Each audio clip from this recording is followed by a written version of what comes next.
শেখ হাসিনা একটা ভয়ঙ্কর ভালো কাজ করছে যেটা বাংলাদেশের অন্য কোনো দল করে নাই।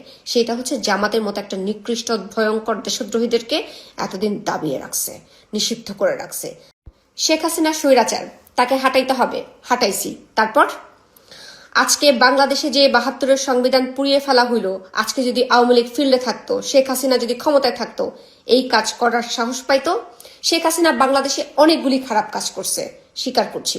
আমি এখানে শেখ হাসিনার গুণ গান গাইতে আসি নাই, সেটাও স্বীকার করছি। কিন্তু শেখ হাসিনা একটা ভয়ঙ্কর ভালো কাজ করছে যেটা বাংলাদেশের অন্য কোনো দল করে নাই। সেটা হচ্ছে জামাতের মতো একটা নিকৃষ্ট ভয়ঙ্কর দেশদ্রোহীদেরকে এতদিন দাবিয়ে রাখছে, নিষিদ্ধ করে রাখছে।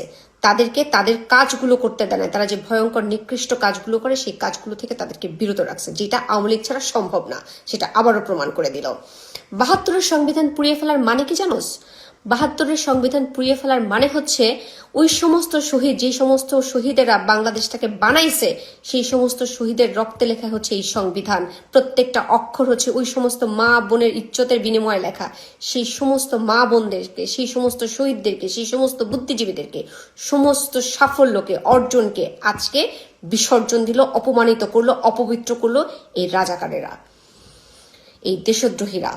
এরপরেও যদি কেউ এই রাজাকারের পক্ষে কথা বলে, এবং প্রত্যেকটা মানুষকে, প্রত্যেকটা জনগণকে আমি বলবো, কথায় কথায় রাজাকার বলবেন, কথায় কথায় দেশদ্রোহী বলবেন, কথায় কথায় যুদ্ধাপরাধী বলবেন।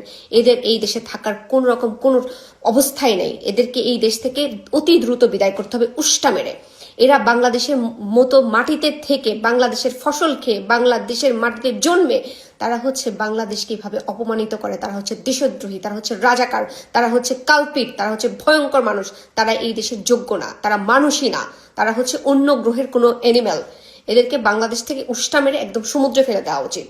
এই কত বড় স্পর্ধা হইলে সংবিধান, ৭২-এর সংবিধানকে পুড়িয়ে ফেলে। আমি তো স্পিচলেস হয়ে যাচ্ছি, আমি এতটাই এংরি হয়ে আছি।